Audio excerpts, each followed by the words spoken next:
Bonjour, je m'appelle Carole Chaffraut, je vais vous lire un extrait de À la recherche du temps perdu de Marcel Proust. L'extrait se trouve dans le tome 4, à l'ombre des jeunes filles en fleurs. Les levées de soleil sont un accompagnement des longs voyages en chemin de fer, comme les œufs durs, les journaux illustrés, les jeux de cartes, les rivières où des barques s'évertuent sans avancer.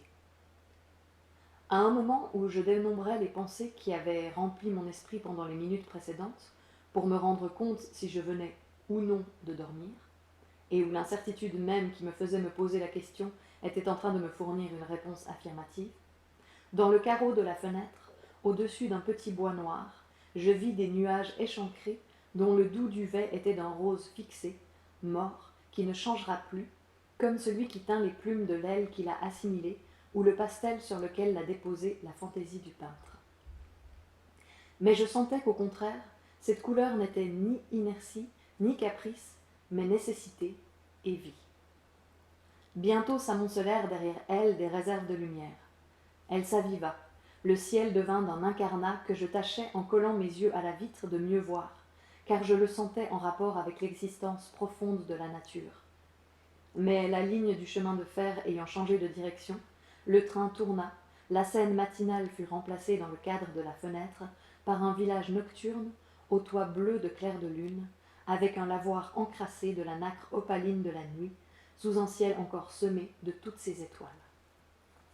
Et je me désolais d'avoir perdu ma bande de ciel rose, quand je l'aperçus de nouveau, mais rouge cette fois, dans la fenêtre d'en face, qu'elle abandonna à un deuxième coude de la voie ferrée.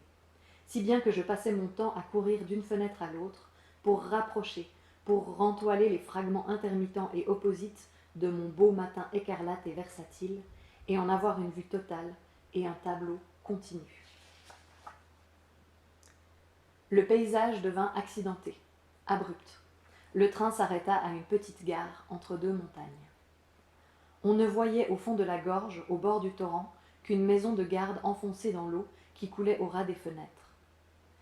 Si un être peut être le produit d'un sol dont on goûte en lui le charme particulier, plus encore que la paysanne que j'avais tant désiré voir apparaître quand j'errais seule du côté de Méséglise dans les bois de Roussainville, ce devait être la grande fille que je vis sortir de cette maison et sur le sentier qu'illuminait obliquement le soleil levant, venir vers la gare en portant une jarre de lait.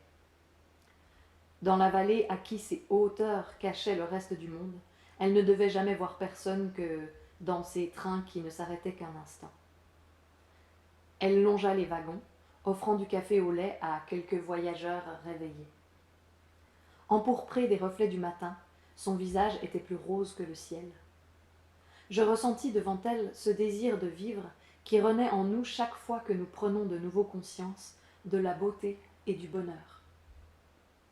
Nous oublions toujours qu'ils sont individuels, et leur substituant dans notre esprit un type de convention que nous formons en faisant une sorte de moyenne entre les différents visages qui nous ont plu, entre les plaisirs que nous avons connus, nous n'avons que des images abstraites qui sont languissantes et fades, parce qu'il leur manque précisément ce caractère d'une chose nouvelle, différente de ce que nous avons connu, ce caractère qui est propre à la beauté et au bonheur.